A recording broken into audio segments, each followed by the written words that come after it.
Hello students, good morning all of you.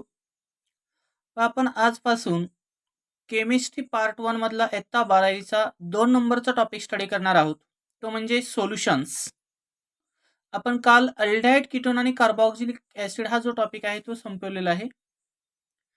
आज आपण chemistry part 1 चा हा 2 नंबरचा टॉपिक थेरॉटिकल आहे तो चालू करणार आहोत. सोल्युशन. आपल्या टॉपिकचं नाव आहे सोल्युशन. याच्यामध्ये इंट्रोडक्शन पॉईंटमध्ये आपल्याला काय काय स्टडी करायचं पहा. फर्स्टली पाहिजे what is means by mixture, की मिक्सचर कशाला म्हणायचं. A combination of two or more compounds are called as a mixture, की दोन किंवा दोनपेक्षा जास्त सबस्टन्सेस किंवा कंपाउंड जर आपण मिक्स केले तर त्याला म्हणायचं mixture. For example, air is a mixture of gases, की हवेमध्ये वेगळ्या प्रकारचे गॅसियस मॉलिक्यूल असतात, म्हणजे एअर हे एक मिक्सचरचे एक्झाम्पल झालं. Rock is the mixture of two or more minerals, की मायनिंगमध्ये दोन किंवा दोनपेक्षा जास्त मिनरल जर मिक्स झाले तर त्याच्यापासून रॉक्स तयार होतो. जे एअर आणि रॉक हे कशाचे एक्झाम्पल आहेत, मिक्सचरचं, जे की दोन किंवा दोनपेक्षा जास्त कंपाऊंड पासून बनलेले आहेत, म्हणजे आपण काय म्हणतो, मिक्सचर म्हणतो. का then what are the types of mixture. There are mainly two types of mixture on the basis of their layer or phases, की फेजेस वरून किंवा लेअर वरून मिक्सचरचे दोन प्रकार पडतात, जे तुम्ही ऑलरेडी 11वी मध्ये शिकलेला आहात. पा होमोजिनियस मिक्सचर आणि हेट्रोजिनियस मिक्सचर. मग होमोजिनियस मिक्सचर कशाला म्हणायचं पा. When two or more components are mixed together to form only one uniform layer or phase are called as a homogeneous mixture. जर आपण दोन किंवा दोनपेक्षा जास्त कंपाउंड मिक्स केले असता त्याच्यापासून एकसमान एकच लेयर तयार होत असेल किंवा फेज तयार होत असेल तर त्याला आपण होमोजिनियस मिक्सचर म्हणतो. फॉर एक्झाम्पल सांगायचं म्हणलं तर तुमचं घरामधलं एक्झाम्पल आहे ॲक्वेस सोल्युशन ऑफ साल्ट. एका ग्लासमध्ये अर्धा ग्लास पाणी घेतलं आणि त्याच्यामध्ये मीठ मिक्स केलं तर त्याच्यापासून तयार होणार एक सिंगल लेअरचं सोल्युशन तयार होतं. याला म्हणायचं ॲक्वेस सोल्युशन ऑफ साल्ट किंवा ॲक्वेस सोल्युशन ऑफ शुगर. ह्याच्यामध्ये एकच लेअर तयार झालेला दिसतो आणि तो युनिफॉर्म लेअर असतो, म्हणजे एकसमान लेअर असतो, म्हणून याला म्हणायचं होमोजिनियस मिक्सचर. तर what is the heterogeneous mixture. Hetero means different, homo means same. मग आता हेट्रोजिनियस मिक्सचर कशाला म्हणायचं पा. When two or more components are mixed together to form more than one layers or phases are called as a heterogeneous mixture. जर दिलेल्या मिक्सचरमध्ये दोन किंवा दोनपेक्षा जास्त कंपाऊंड मिक्स केले असता त्याच्यापासून एकापेक्षा जास्त लेयर किंवा फेजेस जर तयार होत असतील तर त्याला हेट्रोजिनियस मिक्सचर म्हणायचं. Colloidal solution of starch is the example of heterogeneous mixture. त्यानंतर एका काचेच्या ग्लासमध्ये तुम्ही पाणी घ्या आणि त्याच्यामध्ये व्हेजिटेबल ऑइल ऍड करा. ऑइल ऍड केल्याबरोबर तुम्हाला एक पाण्याचा लेअर दिसेल आणि एक ऑइलचा लेअर, म्हणजे याच्यामध्ये दोन लेअर तयार झाले, पण याला म्हणायचं हेट्रोजिनियस मिक्सचर. तसं पाण्यामध्ये शुगर ऍड केली तर एकच लेअर तयार झालेला दिसतो, याला म्हणायचं homogeneous mixture. Then homogeneous mixture are further classified into 3 types on the basis of their particle size, की पार्टिकल साइज वरून होमोजिनियस मिक्सचरचे नंतर 3 प्रकार पडतात. कोर्स मिक्सचर, कोलायडल सस्पेन्शन आणि ट्रू सोल्युशन. जर दिलेल्या मिक्सचरमध्ये पार्टिकलची साईज, कंपाऊंडमध्ये असणाऱ्या पार्टिकलची साईज जर ग्रेटर दॅन 10⁻³ नॅनोमीटर असेल तर त्यावेळेस ते मिक्सचर हे कोर्स मिक्सचर असतं. दिलेल्या कंपाऊंडमध्ये असणाऱ्या पार्टिकलची साईज जर 10⁻⁴ to 10⁻³ नॅनोमीटर असेल तर ते सोल्युशन कोलायडल सस्पेन्शन सोल्युशन म्हटलं जातं.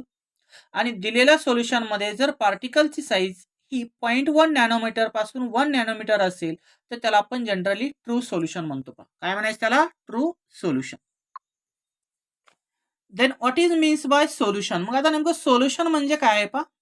अ homogeneous mixture of two or more compounds or pure substances are called as solution, की एखाद्या होमोजिनियस मिक्सचरमध्ये दोन किंवा दोनपेक्षा जास्त कंपाउंड किंवा प्युअर सबस्टन्स जर एकत्र आले तर त्याला म्हणायचं solution. And this solution is the true solution. आणि हे जे सोल्युशन आहे या टॉपिक्समध्ये आपण ट्रू सोल्युशनच्या बाबतीत स्टडी करणार आहोत. When the size of particle of the component is of the order of 0.1 to 1 nanometer, then the solution is called as a true solution. की दिलेल्या सोल्युशनमध्ये कंपाउंड असणाऱ्या कंपाउंड मधल्या पार्टिकलची साईज जर 0.1 to 0.1 पासून 1 नॅनोमीटर पर्यंत जर असेल त्या पार्टिकलची साईज तर त्या सोल्युशनला म्हणायचं true solution. Means when the size of particle of the component is of the order of 0.1 nanometer to 1 nanometer, then the solution is called as a true solution. की एखाद्या सोल्युशन मध्ये पार्टिकलची साईज ही 0.1 nanometre पासून 1 nanometre मध्ये जर असेल तर त्याला true solution म्हटलं जातं. आणि याच्यामध्ये सिलेक्टिव्ह एक्झाम्पल आहे ॲक्वियस सोल्युशन ऑफ शुगर, कारण याच्यामध्ये पार्टिकलची साईज ही सगळ्यात कमी साईज असते. आणि याला आपण काय म्हणतो, ट्रू सोल्युशन. हे जर आपण सेंटीमीटर मध्ये कन्सिडर केलं तर पार्टिकलची साईज असते 10⁻⁸ centimetre. Then what are the compounds of solution. आता सोल्युशन म्हणजे आपल्याला माहित झालेले आहे, homogeneous mixture of solute and solvent is also called as a solution. But there are mainly two types of compounds are present in the solution. की solution मध्ये दोन प्रकारचे कंपाउंड प्रेझेंट असतात पहा. एक असतो सोल्यूट आणि दुसरा असतो सॉल्व्हंट. मग आता सोल्यूट कशाला म्हणायचं पहा. In a solution the compound which dissolves and constitute smaller proportion of solution is called as a solute. की सोल्युशन मध्ये जो कंपाउंड डिझॉल्व्ह होतो आणि सोल्युशन मध्ये ज्याचं प्रमाण हे कमी असतं त्याला म्हणायचं solute. In aqueous solution of sugar, sugar is the example of solute. In aqueous solution of salt, salt is the example of solute because salt are dissolved in water and which is having the smaller proportion. Due to salt, sugar and salt is the example of solute. Then what is the solvent? मग आता solvent कशाला म्हणायचं? The components in which solution formation takes place and which constitute the larger proportion of solution is called as a solvent. की जो compound हा solution फॉर्मेशनसाठी मदत करतो आणि सोल्युशन मध्ये त्याचं प्रपोर्शन जास्त असतं त्याला म्हणायचं सॉल्व्हंट. फॉर एक्झाम्पल म्हटलं तर in aqueous solution of sugar water is the solvent किंवा aqueous solution of salt water is the example of solvent. की वॉटरचं प्रमाण हे जास्त असतं आणि त्या वॉटरमध्ये शुगर आणि साल्ट ऍड केल्यापासून एक सोल्युशन तयार होतं म्हणून याला म्हणायचं सॉल्व्हंट. मग सोल्यूट प्लस सॉल्व्हंट मिळून काय तयार होतो, solution.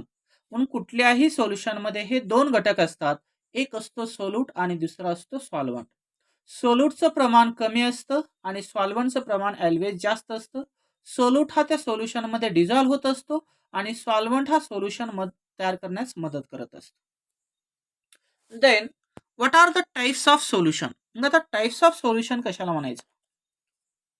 Depending on the physical state of substance it is classified into 9 types. जर आपण सबस्टन्सच्या फिजिकल स्टेटवरून सोल्युशनचे प्रकार जर पाहिले तर मेनली 3 प्रकार असतात, सॉलिड, लिक्विड आणि गॅस. आणि त्याच्यावरून त्याच्या नंतर 9 प्रकार पडलेले आहेत. मग त्याला म्हणायचं पहिला टाइप्स आहे what is the solid solution. की आता सॉलिड सोल्युशन कशाला म्हणायचं. The solution in which solid are used as a solvent are called as a solid solution. की ज्या सोल्युशनमध्ये सॉलिड हा सॉल्व्हंट म्हणून आपण यूज करतो त्या सोल्युशनला म्हणायचं solid solution. Then what is the liquid solution? The solution in which liquid are used as a solvent are called as a liquid solution. ज्या solution मध्ये आपण लिक्विड हा सॉल्व्हंट म्हणून यूज करतो त्याला म्हणायचं लिक्विड सोल्युशन. मग मला सांगा what is the gaseous solution. Gaseous solution कशाला म्हणायचं रे. The solution in which gas are used as a solvent are called as a gaseous solution. तर हे झाले सबस्टन्सचे मेन 3 प्रकार, सॉलिड, लिक्विड आणि गॅस. त्याच्यावरून याला 3 प्रकारामध्ये डिवाइड केलं, सॉलिड सोल्युशन, लिक्विड सोल्युशन आणि गॅसियस सोल्युशन. जर तुमची स्टेट ही सॉलिड असेल तर सॉल्व्हंटची तर त्याला सॉलिड सोल्युशन म्हणायचं. तुमची सॉल्व्हंटची स्टेट जर लिक्विड असेल तर त्याला लिक्विड सोल्युशन म्हणायचं.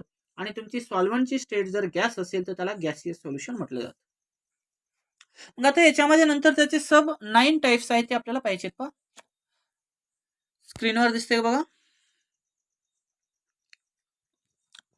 कोणते 9 प्रकार आहेत पहा. पहिला आहे सॉलिड सोल्युशन. पहिल्यांदा घेतला आपण सोल्यूट, सॉल्व्हंट आणि त्याचं एक्झाम्पल आहे पहिलं. त्याच्यामध्ये फर्स्ट स्टेज आहे सॉलिड सोल्युशन मध्ये gas in a solid. Gas हा सोल्यूट आहे आणि सॉलिड हा सॉल्व्हंट आहे. याच्यामध्ये एक्झाम्पल येतं हायड्रोजन गॅस इन पॅलेडियम मेटल आणि दुसरं एक्झाम्पल आहे आयोडीन इन एअर. त्यानंतर लिक्विड इन सॉलिड. लिक्विड हा सोल्यूट आहे आणि सॉलिड हा सॉल्व्हंटच आहे इथं. सोडियम अमलगम हे याचं एक्झाम्पल आहे. त्यानंतर तिसरा टाइप्स आहे solid in solid. Solute solid आहे आणि सॉल्व्हंट देखील सॉलिड आहे. याच्यामध्ये एक्झाम्पल येतं अलाईज. मग ब्रास अलाय असेल, ब्रॉन्झ असेल किंवा कॉपर इन गोल्ड असेल. त्यानंतर दुसरा टाइप्स आहे what is the liquid solution. Same condition आहे सोल्यूट, सॉल्व्हंट आणि एक्झाम्पल. याच्यामध्ये आहे गॅस इन लिक्विड. इथे सोल्यूट आहे गॅस आणि सॉल्व्हंट आहे लिक्विड. एक्झाम्पल येतं CO2 इन वॉटर आणि नायट्रोजन गॅस इन क्लोरोफॉर्म. त्यानंतर दुसरा टाइप्स आहे लिक्विड इन लिक्विड. सोल्यूट आहे लिक्विड, सॉल्व्हंट आहे लिक्विड. याच्यामध्ये एक्झाम्पल येतं अल्कोहोल वॉटर किंवा ऑइल इन वॉटर किंवा गेसोलाईन हे याचं एक्झाम्पल आहे. तिसरा टाइप्स आहे लिक्विड सोल्युशनचा सॉलिड इन लिक्विड. सोल्यूट आहे सॉलिड आणि सॉल्व्हंट आहे लिक्विड. याच्यामध्ये एक्झाम्पल येतं NaCl इन वॉटर किंवा शुगर इन वॉटर. त्यानंतर तिसरा टाइप्स आहे पहा what is the gaseous solution. Solute, solvent आणि एक्झाम्पल.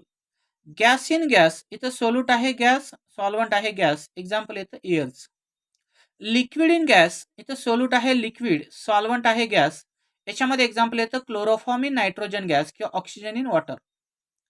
त्यानंतर सॉलिड इन गॅस, इथे सोल्यूट आहे सॉलिड आणि सॉल्व्हंट आहे गॅस. याच्यामध्ये एक्झाम्पल येतं आयोडीन इन एअर किंवा त्याला आपण स्मोक्स म्हणतो. म्हणजे फिजिकल स्टेटवरून त्याचे मेन 3 प्रकार आणि त्या 3 मध्ये नंतर 9 प्रकार आहेत. तर याला म्हणायचं टाइप्स ऑफ सोल्युशन. तसं कंपाऊंड वरून जर पाहिले तर सोल्युशनचे नंतर 3 प्रकार पडतात पहा. जर दिलेल्या सोल्युशन मध्ये 2 कंपाऊंड असतील तर त्याला बायनरी सोल्युशन म्हणायचं. दिलेल्या सोल्युशन मध्ये जर 3 कंपाऊंड असतील तर त्याला टर्नरी सोल्युशन म्हणायचं. आणि दिलेल्या सोल्युशन मध्ये जर 4 कंपाऊंड असतील तर त्याला काय म्हणायचं, क्वाटर्नरी सोल्युशन. शुगर आणि वॉटर असेल तर हे बायनरी सोल्युशन तयार होतं. शुगर, साल्ट आणि वॉटर असेल तर टर्नरी सोल्युशन तयार होतं. आणि शुगर, युरिया आणि साल्ट असेल तर याला क्वाटर्नरी सोल्यूट म्हणायचं. आणि प्रत्येक सोल्युशनमध्ये सॉल्व्हंट हा सिंगलच असतो, फक्त सोल्यूट हे मोर दॅन 1 असतात. हे याच्यामध्ये लक्षात राहू द्या. Okay, thank you.